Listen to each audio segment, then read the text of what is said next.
مدتان امروز 25 سентябр این موضوعها را داره.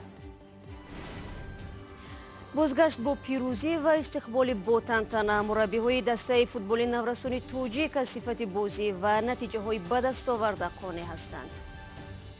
اون وظیفه‌ای که ما در پیش دسته مونده بودیم، دسته با یک سری بلند اجرا کرد. رسانه‌های پاکستانی درباره نجات یک نفر از زیر ویرانه‌ها خبر دادند، ولی دست کم برای 22 نفر دیگر زمین لرزه مرگبار بوده است. نه کار، نه پول، نه نان، زندگی در بازداشتگاه موقتی مهاجران و خارجیان سخاروی ولایت مسکو شیرین نیست. من در یک بنبست قرار گرفتم، انتخاب ندارم، خودم هم نمیدانم. من به حامیان حقوق مراجعت کردم، گفتند مجبورم 2 سال اینجا بمانم. اما شروع میکنم از یک خبری دیگر. به نوشته برخی از خبرگزاری‌های غربی، دلشاد نظرов گرزانداز معروف توجیک موقتا از اشتراک در مسابقه ها محروم شده است. یک سازمان مستقل مبارزه با پدیده‌های منفی در ورزش سبک این ورزشگری نومی را به استفاده دوپینگ یا مواد نیروافزا گمان بردانست. به نوشته این سازمان تفتیش دوباره دوپینگ در مسابقه قهرمانی جهان در سال 2011 در کره جنوبی در نمونه دلشاد نظرов مواد ممنوع متابولیت تورینابول دهانی پیدا کرده است. مقامات توجیک میگویند در این باره یگان اسناد رسمی به دست آنها نرسیده است. واکنش خود دلشاد نظرов فعلا دسترس نیست. او در قطر قرار دارد. دلشاد نظرов قهرمان المپیاد سال 2016 در ریو دی ژانیرو و منصبدار بلندپایه کمیته کار با جوانان و ورزشی تاجیکستان می باشد.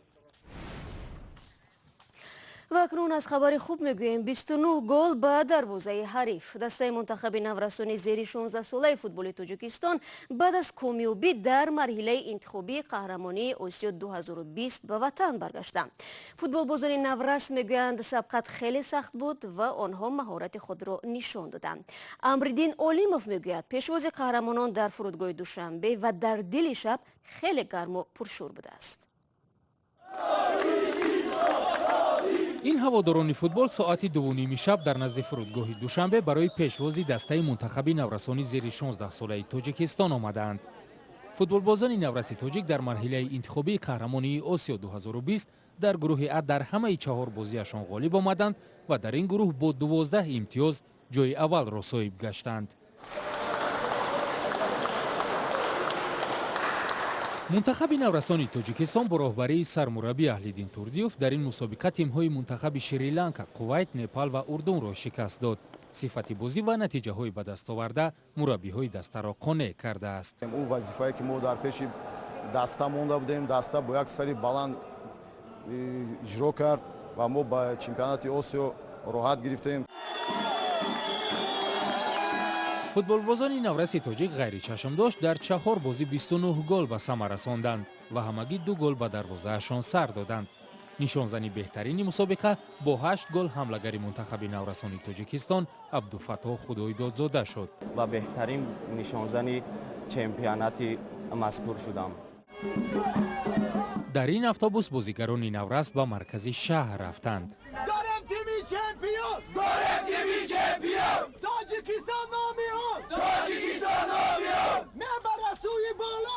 از غلبه شون استقبال میکنند. غلبه‌ای که به گفته آنها با آسانی به دست نآمده است. مخصوص از بازی با میزبان مسابقه دسته اردن یاد می‌آورند.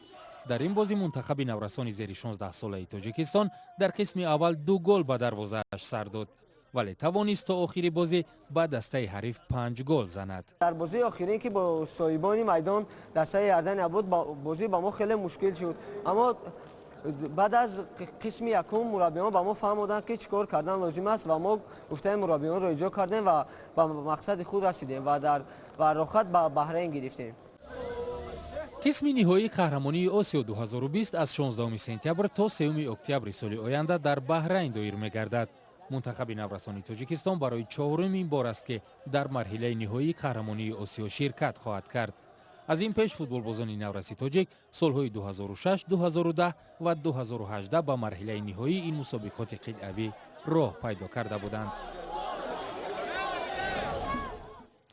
رو می‌آوریم به موضوعهای دیگر. در نتیجه زلزله برابر با 5.8 درجه در شرق پاکستان کمش 22 نفر فوتیده، 300 کسی دیگر جراحت برداشتند.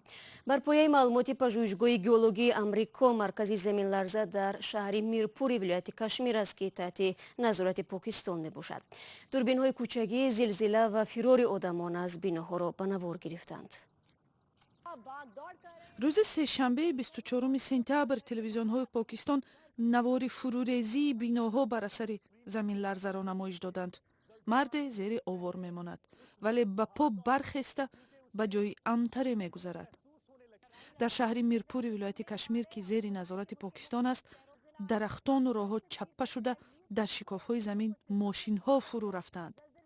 به قول پژوهشگاه گئولوژی ایالات متحده آمریکا، مرکز زلزله برابر با 5.8 درجه ریختر در 120 کیلومتری جنوب و شرق شهر اسلام آباد قرار داشته است.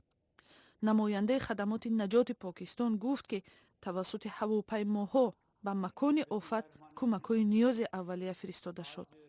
بار آخر زمین لرزه نیرومند در سال 2005 کشمیر را تکان داده بود. آن زمان بیش از 80,000 نفر جان داده بودند.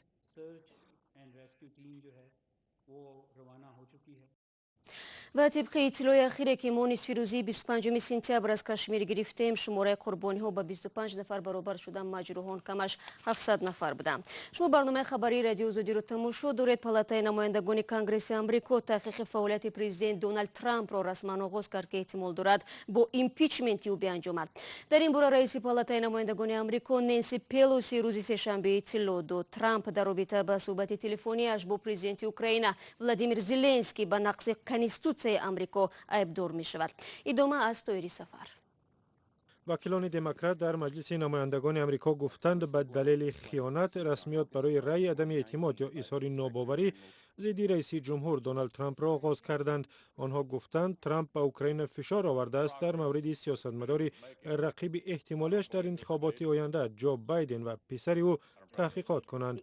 نانسی پلوسی رهبر دموکرات مجلس نمایندگان آمریکا روز 24 سентябр گفت ناباوری علیه ترامپ به دلیل خیانت به سوگند خورده‌اش، خیانت به امنیت ملی ما و خیانت به انتخابات درست ما ضروری است. دونالد ترامپ در حال در توییتر به این سخنان واکنش کرد و آن را آزار و اذیت پرزیدنت نامید. برنامه روی دوم میدیم کمک مادی به هموطنانی که پشت پنجره بازداشتگاه موقتی سخاروانی نگهداری میشوند. در معرکه خیریه نفران زیاد شرکت نموده، حامیان حقوق به بازداشتشده ها مواد نیازی اول را رساندند. داستان افتادن مهاجران در سخر و تقریبا شبیه هم است و همین گونه امکان بیرون شدن آنها از این مؤسسه حلقه سر به سر میماند. همکاران ما از تلویزیون نسته شوری در این باره گزارش دارند که آن را کیومرسیاتو تقدیم میکند. مهاجران مسکو برای آنهایی که در بازداشتگاه موقتی سخاروی نگهداری میشوند کمکی بشری رساندند. مسئولیت جمع‌آوری مبلغ توسط شبکه‌های اجتماعی را فعالان حقوق جامعه بر دوش گرفته بودند. بعضی‌ها پول دادند، دیگران لباس و خوراکواری خیر کردند. محصولات باقی مانده را از بازار فودسیتی خریداری نمودند. این گونه اقدام خیریه را حامیان حقوق سال 4 بار تشکیل می‌کنند. با این وسیله آنها به قول به محبوسان بازداشتگاه فضای عیدانه می‌سازند. بازداشتشده ها حتی به خردترین کمک از جمله جوراب و تهپوش و مواد نیاز اولیه و آذوقه‌واری خرسند می شوند. از طرف حکومت روزانه به سر هر کس 105 روبل جدا می شود که خیلی ناچیز است. در بازداشتگاه سخاروی زادگان تمام کشورهای سابق شوروی و حتی از افریقا نگهداری می شوند. مهاجرانی که در انتظار اخراجند به جز از کمبودهای معیشی مشکلات زیاده حقوقی دارند. آنها درباره مشکلات خود با یک امید به حامیان حقوق قصه می کنند. بختیار خواهش نمود که چهرهش را نشان ندهیم. او می ترسد که مبادا مادر بیمارش نبیند.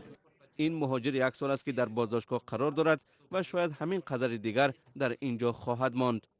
او را اخراج کردن نمی توانند زیرا 200,000 روبل قرضدار است و بعد از رهایی نیز اگر قرض را ندهد از روسیه برآمدن نمیمانند.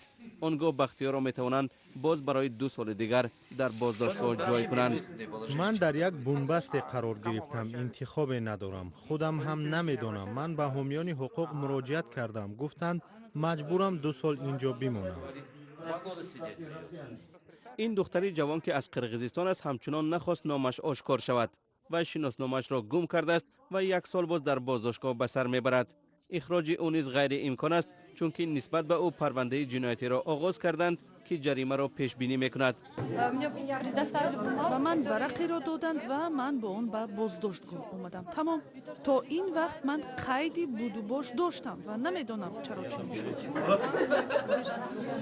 چون این قصه ها در این بازداشتگاه خیلی زیادند. مهاجران سالها در این مرکز نگهداری میشوند که بیشتر به زندان شباهت دارد. به گفته مأموریت آنها تا حد امکان مهاجران را به وطن میفرستند و حامیان حقوق را با میل تمام اجازت درآمدن میدهند. شاید بعضی از آنها امکان آزادشوی را دارند، زیرا برای هر یک بازداشت ماه 58,000 روبل صرف می شود. شکایت از بالای جریمه ها خیلی سخت است. از سوی دیگر نگاه داشتن این جریمه ها بیهوده است، چون که آدمان 2 سال و 10 ماه در بازداشتگاه میشینند و بدون سپردن جریمه از آنجا میبرایند. بعدا آنها را باز به این مرکز میآورند و باز آنها در اینجا 2 سال و 10 روز خواهند ماند و جریمه را نمیسپارند. با این همه مهاجران امروز روزی خوبی داشتند. قبول تحفه در پس دیوار 10 چند حلاوت بخش است. در روسیه میمانیم. مهاجران کوری توجیک در مسکو میگویند آنها را باز فریب دادند. اکنون این مهاجران میخواهند رمضان قادیرov پرزیدنت چچنستان صاحبکاری به گفته مهاجران مغرور چچنی تبار را برای پرداختن حق مهنتشان وادار کند. شرکت قرضدار به عمر جبرائیلوف تعلق دارد و سال 2000 نامزدی خود را به مقام پرزیدنت روسیه پیشبری کرده بود. همکارم عبدالله شوروف به تحقیق این موضوع مشغول بود و حالا با ما در استودیو است. عبدالله سلام، نخست بگو که چی مقدار مهاجران کوری توجیک معاش خود را از شرکت جبرائیلوف نگرفتند و آنها در شرکت او چیکار میکردند؟ سلام شهلا، گروه 80 نفره مهاجران توجیکی در شرکت اونتستروی گروپ که به جبرائیلوف تعلق دارد در شهر مسکو کار میکردند. میگویند شرکت بیش از 10 میلیون روبل معاش آنها را نداد و مقامات روس هم ارز آنها را نادیده میگیرند. عمر جبرائیلوف صاحبکار پرنفوذی چچن تبار در مسکو است که سال 2000 نامزدی خود را به مقام پرزیدنت روسیه پیشبری کرده بود. مهاجران میگویند هر روز بیش از 11 ساعت در این ساختمان بتون میریختند، اما شرکت جبرائیلوف معاش آنها را پرداخت کردن نمیخواهد. این صاحبکاری 61 ساله رهبر گروهی بیناکاران تاجیک را که از او خواسته است معاش کارگران را پرداخت کند دشنام داده از اتاق کاریش رانده است. خب سبب سرپیچی شرکت از پرداخت معاش در چیست عبدالله؟ مسئولین شرکت چی میگویند؟ یک کارمند بلندپایه اونتستروی گروپ که نخواست نامش برده شود در صحبت با رادیو آزادی گفت شرکت کساد شده است و چند ماه باز عهدهداری مالیه‌اش را در نزد کارشریکان اجرا کرده نمیتواند. با گفته وی شرکت در نزد کارشریکان و کارمندان 600 میلیون روبل قرضدار است و در صورت مفلس اعلان شدن شرکت و ترکه اموال هم به گمان است که برای پرداخت معاش کارگران پول برسد. در این صورت آیا مهاجران توجیک به یگان جا عرض کردند؟ بله شهلا، مهاجران میگویند به مقامات های روسیه عرض کردند، اما وزارت کارهای داخلی مسئولیت را بر دوش پروکراتورا و پروکراتورا بر دوش نظارت مهنت حوالت میکند. نهاد نمیخواهد به داد مهاجران رسد. شرایط کار مهاجران در روسیه طرزی است که از نهادها دیده افراد پرنفوذ و یا به اصطلاح افطریتت ها این گونه مسئله ها را حل میکنند. عبدالعلیم یتیموف رهبر گروهی بیناکاران تاجیک گفت به چندی از افطریتت ها در مسکو مراجعت کرد و حاضر بود که در صورت رویانیدن مبلغ از جبرائیلوف نصفی از آنها را به آنها همچون حق و زحمت بدهد. اما کسی راضی نشد که این پول را برگرداند. هم صحبت ما میگوید از میان افراد پرنفوذ تنها رمضان قادیروف رئیس جمهوری چچنستان میتواند به جبرائیلوف تاثیر گذارد، اما از میان تاجیکان کسی نیست که ارز آنها را بر رمضان قادیروف برساند. خب امیدوارم که به هر حال این صدای مهاجران به گوش رمضان قادیروف میرسد و مشکلات مهاجران توجیک حل خود را پیدا میکند. بینندگان عزیز، اگر میخواهید تفصیلات این مطلب را بفهمید شما میتوانید به وبسایت رادیو آزادی بروید، در اونجا در این باره بخونید و اگر میخواهید ویدیو رو ببینید پس به آزادی ویدیو برید که در اونجا ما ویدیوهای زیاد درباره زندگی مهاجران داریم. با این فرصتی که در اختیار داشتیم به پایان میرسد. تشکر که با ما بودید. اخباری بیشتر را از وبسایت رادیو آزادی بخونید www.azadi.org. گزارش‌ها و نوارهای جالب در آزادی ویدیو کانال ما در یوتیوب دسترس می باشند و صفحه های ما در شبکه‌های اجتماعی در خدمت شما بینندگان عزیز قرار دارند. تماشای نوید بامدادی رو البته صبح فردا فراموش نکنید. ساعت 7 با وقت پراگ. تا فردا خدا نگهداری هر یک شما باشد.